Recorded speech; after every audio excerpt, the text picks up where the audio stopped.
ዛሬ እንግዲህ ሌሊት ነው። ይሄ መዝሙር አብረን እንሰማለን ማለት ነው እና ውስጤ ተነክቷልና አንዳንዴ ብቻችን ሆነን ይሄን መዝሙር መስማት አለብን እና ሁላችሁም አዳምጡ።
ያለ ኢየሱስ ድምጽ በጣም ፈራለሁ። እኔ ብቻዬ ምንም አልችልም፣ አቅም የለኝም፣ ደካማ ነኝ።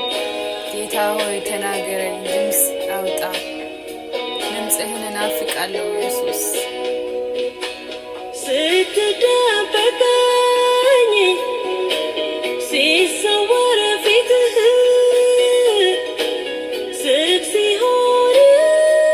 ሲሆንብኝ ደጀ ምሕረትህ ማን አለኝ ብዬ በማን ልመካ? ኃይሌም ጉልበቴ ፊትህ ነው ለካ።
ያለ እግዚአብሔር ድምጽ እኛ ማንም በእውነት ሰው ዝም ሲል ምንም አይደለም።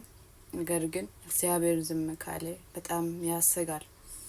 እግዚአብሔር ዝም ካለ ለህይወታችን አደጋ ነው። በህይወታችን ላይ እግዚአብሔር ዝም አይብለን። በኢየሱስ ስም እግዚአብሔር ይናገር፣ በእውነት ይናገረን። በቃ እግዚአብሔር ያኔ ነው መረር ሐዘኔ ነው ያለችውና እግዚአብሔር ካልተናገረ ሐዘን ነው ታውቃላችሁ። ሌላ ሰው ቢሆን ምንም ችግር የለም፣ ኖርማል ነው። አንድ ሰው ሲያጣ ሌላ ሰው ታገኛለህ። ግን እግዚአብሔር ዝም ካለ ሌላ እንደ እግዚአብሔር የሚሆን ሰው አይገኝም። እንደ እግዚአብሔር የሚሆን የለም በሰማይ በምድር። እግዚአብሔር ዝም አይብለን እና በጣም ወዳችኋለሁ። ይሄን መዝሙር ውስጤ ስለተነካ እናንተም ትጋብዛችሁ ብዬ ነው። ተባረኩ።